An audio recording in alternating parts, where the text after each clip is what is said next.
Seseorang yang menjalankan praktik santet kini dapat dikenai sanksi pidana.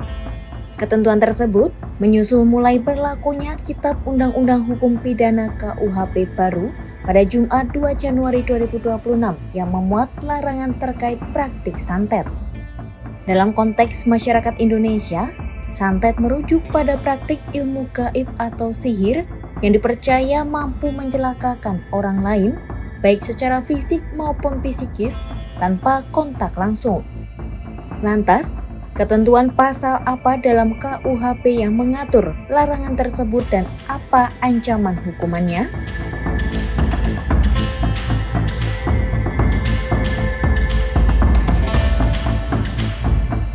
Dosen Fakultas Hukum Universitas 11 Maret UNS Solo, Heri Hartanto, menjelaskan ketentuan mengenai perbuatan santet tercantum dalam pasal 252 Undang-Undang Nomor 1 Tahun 2023 tentang KUHP.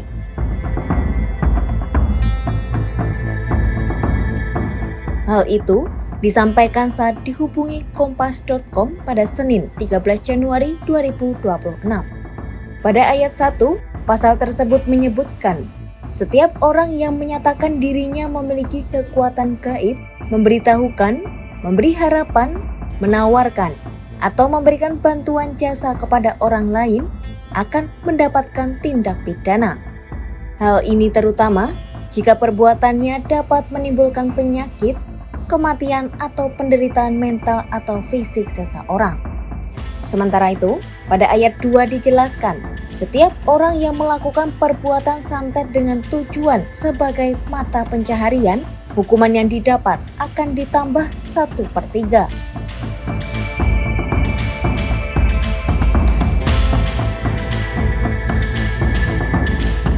Heri menjelaskan, dalam hukum pidana terdapat 2 jenis delik, yakni delik formil dan delik material.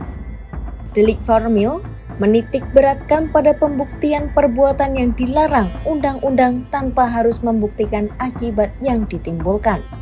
Contohnya adalah menjalankan praktik tanpa izin, memberikan keuntungan kepada pihak tertentu, atau menyampaikan keterangan yang tidak benar.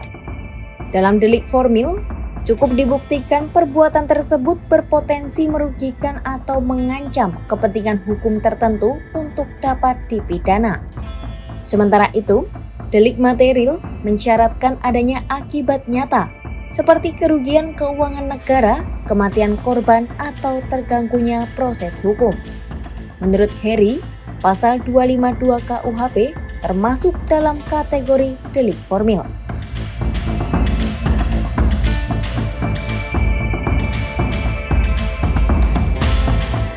Meski demikian, pasal tersebut tidak mengatur pihak yang meminta bantuan jasa santet.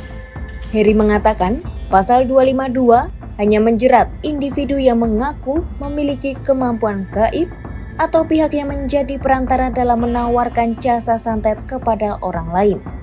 Adapun sanksi pidana yang diatur dalam pasal tersebut berupa pidana penjara paling lama 1 tahun 6 bulan atau pidana denda paling banyak kategori 4.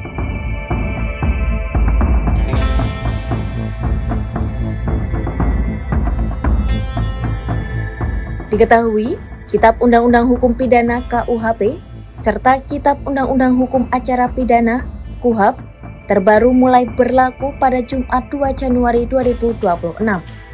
KUHP baru lebih dahulu disetujui DPR dalam rapat paripurna pada 6 Desember 2022 dengan pengesahan dipimpin Wakil Ketua DPR Sufmi Dasko Ahmad.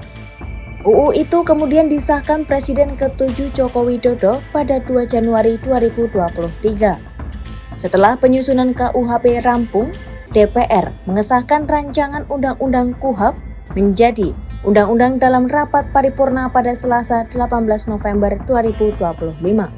Presiden Prabowo lalu menaikkan UU KUHAP pada 17 Desember 2025.